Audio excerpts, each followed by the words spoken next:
ஐஸ்வர்யத்துக்கும்.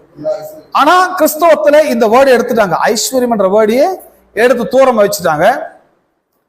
கிறிஸ்தவம்னா எப்படி வச்சுட்டாங்க?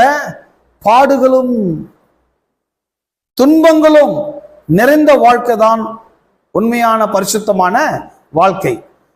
இந்த பாடுகள் துன்பங்கள் இல்லைன்னா நீ கிறிஸ்தவனே இல்லைன்ற மாதிரி ஆகி வச்சுட்டாங்க. கிறிஸ்தவனா இருந்தா பாடு இருக்கணும், துன்பம் இருக்கணும், கவலை இருக்கணும், அங்க கண்ணீர் இருக்கணும், அங்க எல்லா வகையான துன்பங்கள் இருக்கணும். அப்பதான் கடவுள் ஒன்று அதிகமா நேசிக்கிறார், நீ ஆண்டவர் அதிகமா நேசிக்கிற. அதுதான் உண்மையான கிறிஸ்தவம் வச்சுட்டாங்க. பட் வேதத்தின்படி நீங்க பாத்தீங்கன்னா உண்மையான கிறிஸ்தவம் என்பது அது கிடையவே கிடையாது. தப்பான போதனைகளால் மக்களை திசை திருப்பி வச்சுட்டாங்க. கிறிஸ்தவம் 4 திசையில போயிட்டு இருக்குது. தேற்றப்படாத நிலையில் இருக்கிறாங்க, அன்பு இல்லாத நிலையில் இருக்கிறாங்க, அவங்களை பற்றின குழப்பத்தோடு இருக்கிறாங்க, எப்படி தீருன்றது தெரியாத ரகசியங்களை அறியாத நிலையில் இருக்கிறாங்க. அதோடு கூட எந்த ஐஸ்வர்யத்துக்கும் அவங்க உரிமையாளர்களே கிடையாது, எதுவும் இல்லாத குறைவான நிலையில் இருக்கிறாங்க.